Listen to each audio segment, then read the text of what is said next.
இது அடுத்த பாதை.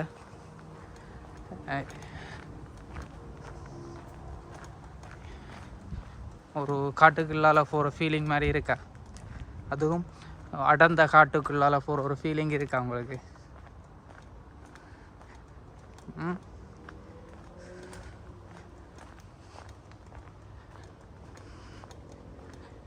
உண்மையிலே இது அவுட் அண்ட் ரீச்சஸில் இருக்கான்றது நான் நினச்சும் கூட பார்க்கல. அப்படி இருக்கு. அதாவது உண்மையில் சொல்லப்போனால் புதுசான லவ்வர்ஸ் ஜோடியல், இல்லை கல்யாணம் முடித்தவியல், இல்லாட்டி இப்படியான இடத்துல ஹனிமூன் போகிற ஆக்கள் மாதிரி இருக்குது. ஹனிமூனுக்கும் இப்படியான இடங்கள், இல்லாட்டி இப்போ ஒரு பாட்டை தயாரிக்கிறவங்க நிறைய பேர் இந்த இடங்களை பயன்படுத்தி கொள்ளலாம். ஏன்னா அப்படி அழகாக இருக்குது.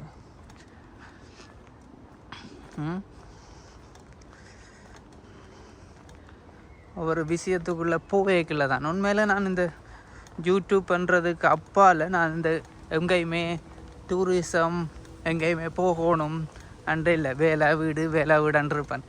இப்போ தான் நான் வெளியே தெரியத்தான் என்னை அறியாமலே நான் ஒரு குவைட் பர்சனாகவும் தேவையில்லாத வீண் பிரியமான நேரத்தை தேவையில்லாத இடத்துல செலவழிக்கிறதையும் குறைச்சி கொண்டுட்டேன். ஏனெண்டா இவ்வளவு அழகான விஷயங்கள் நாங்கள் பார்க்க இருக்குது, இவ்வளோ அழகான விஷயங்கள் நாங்கள் தேட இருக்குன்றதை கொஞ்சம் கொஞ்சமாக உணர்ந்து கொண்டுட்டு ஓகே, தேவையில்லா விஷயத்தில் தலையை நினைச்சு தேவையில்லா விஷயத்துக்குள்ளே மூக்கை போட்டு எங்களோட நேரத்தை செலவழிக்கிறத விட இப்படியான விஷயங்களை செலவழிக்கிறது ரொம்ப நல்லா இருக்குமென்று சொல்லி இப்படியானதுக்காக செலவழிச்சென்றிருக்கிறேன். நீங்களும் கைஸ் ஒவ்வொருத்தர்கிட்டையும் பேச்சு வேண்டி திட்டு வேண்டி இல்லையேண்டா அவன் அதை சொல்கிறான் இவன் இதை சொல்கிறான்ன்ற அப்பால் இப்படியான விஷயங்களை செய்து பார்த்தீங்கன்னா இயற்கையை ரசிப்பீங்க, மிருகங்களை ரசிப்பீங்க. மனிதரோட ஒவ்வொரு மனுஷரோடையும் போட்டி காணைக்குள்ள உங்களுக்குள்ளே என்ற தனி ஆளுமை வரும்.